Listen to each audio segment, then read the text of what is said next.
எப்படி பகை வரும்? பொறாமை பட்டா வந்து அப்புறம் வந்து நம்ம வெறுக்க ஆரம்பிச்சிருவோம்.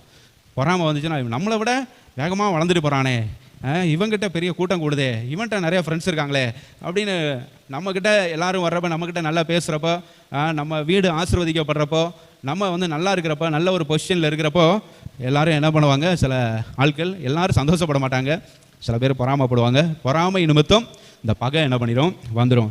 ஸோ உங்களுடைய வாழ்க்கையிலும் சொல்ல விரும்புகிறது தான், உங்களுடைய வாழ்க்கையிலும் ஆண்டவர் உங்களை வந்து ஆண்டவருடைய திட்டத்தின்படி நடத்தி கொண்டு போவார். ஒரு தரிசனத்தை கொடுத்து, இல்லை உங்களுக்கு ஒரு சொப்பனத்தை கொடுத்து, அவருடைய சித்தத்துக்கு ஏற்ப, அவருடைய நோக்கத்திற்கு ஏற்ப ஆண்டவர் உங்களை நடத்தி கொண்டு போகும்போது மக்கள் வந்து சில நேரம் என்ன பண்ண மாட்டாங்க?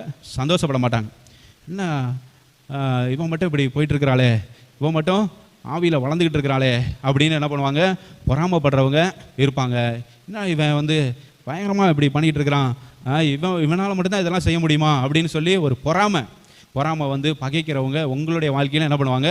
நண்பர்கள் வந்து உங்களை பகைக்கலாம், உறவினர்கள் உங்களை பகைக்கலாம், சுற்றி இருக்கிறவங்க உங்களை பகைக்கலாம், பொறாமப்படலாம், உங்கள் மேலே வந்து பொறாமப்படலாம், உங்களுடைய வளர்ச்சி மேலே பொறாமப்படலாம். ஆனால் உங்களுடைய வளர்ச்சி வந்து கர்த்தர் தான் உங்களை என்ன பண்ணுறாரு? வளர்த்து கொண்டு வருகிறார். அந்த வளர்ச்சியை, அந்த முன்னேற்றத்தை கொடுக்கறது வந்து யார்? கர்த்தர். அதை வந்து அவங்க வந்து புரிந்து கொள்ளாமல், இப்போ அந்த சொப்பனத்தை கொடுத்தது யார்? கர்த்தர் தான் என்ன பண்ணுறாரு?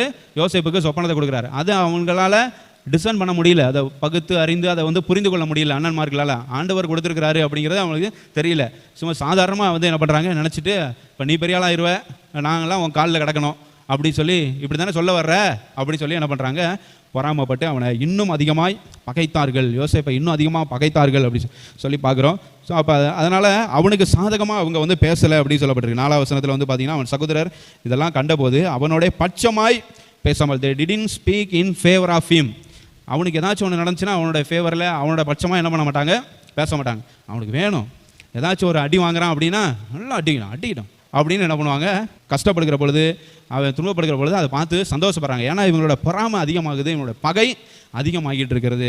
ஆனால் அவனுடைய வளர்ச்சிக்கு, முன்னேற்றத்திற்கு காரணம் கர்த்தர் அப்படிங்கிறது அவங்களுக்கு தெரியல. ஸோ அதே மாதிரி தான் உங்களுடைய வாழ்க்கையிலும் உங்களை ஆண்டவர் முன்னேற்றுவார். உங்களை ஆண்டவர் வந்து உங்களுடைய வளர்ச்சிக்கு வந்து அவர் காரணமாக இருப்பார். அதெல்லாம் மக்கள் வந்து புரிந்து கொள்ளாமல் என்ன பண்ணுவாங்க? உங்களை வந்து பகைப்பாங்க, உங்கள் மேலே பொறாமப்படுவாங்க.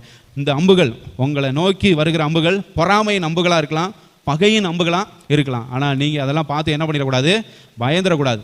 இவங்க பொறாமப்படுறாங்க, இவங்க நம்மளை பகைக்கிறாங்க, நம்மளை அவாய்ட் பண்ணுறாங்க, உங்களை அவாய்ட் பண்ணிட்டு போகலாம், உங்களை நெக்லெக்ட் பண்ணலாம், ரிஜெக்ட் பண்ணலாம். ஆனால் நீங்கள் எதை குறித்து என்ன பண்ணக்கூடாது? கலங்கக்கூடாது. யோசேப்போட வில் உறுதியாய் நின்றது. யோசேப்பு உறுதியாக இருந்தான், அவன் முன்னேறி கொண்டே தான் இருந்தான் அப்படி சொல்லி நம்ம வந்து பார்க்குறோம். ஹல்லேலூயா. ஸோ அதே மாதிரி நீங்கள் வந்து சுற்றி இருக்கிறவங்க இப்படி இருக்கிறாங்களே அப்படின்னு சொல்லி அவங்கள பற்றி நீங்கள் வந்து என்ன பண்ணக்கூடாது? நினைக்கக்கூடாது. இவங்க எப்படி நினைக்கிறாங்க, அவங்க அப்படி பேசுகிறாங்க, நம்மளை ரிஜெக்ட் பண்ணுறாங்க, அவாய்ட் இதெல்லாம் வந்து நீங்கள் வந்து என்ன பண்ணக்கூடாது? இதெல்லாம் ஒரு பொருட்டாவே நினைக்கக்கூடாது. கர்த்தர் உங்களோட கூட இருக்கிறார்.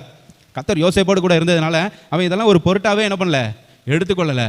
அவன் வந்து என்ன பண்ணான்? அவனுடைய பாதையில் அவன் போய்கொண்டே இருந்தான். அவனுடைய வில் உறுதியாக நின்றது அப்படி சொல்லி நம்ம பார்க்குறோம். Hallelujah. So the arrow of jealous, the arrow of hatred didn't make him inactive.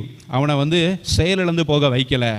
யோசேப்பை வந்து செயலிழந்து போக வைக்கலை. நீங்களும் அப்படி தான். உங்களை நோக்கி வருகிற அம்புகள் பொறாமையின் அம்புகளாக இருந்தாலும், பகையின் அம்புகளாக, அது உங்களை செயலிழந்து போக வைக்கக்கூடாது. ஹல்லேலூயா. நீங்கள் தொடர்ந்து செயல்படுகிறவர்களாக இருக்கணும். நீங்கள் உங்களையே என்கரேஜ் பண்ணிக்கங்க.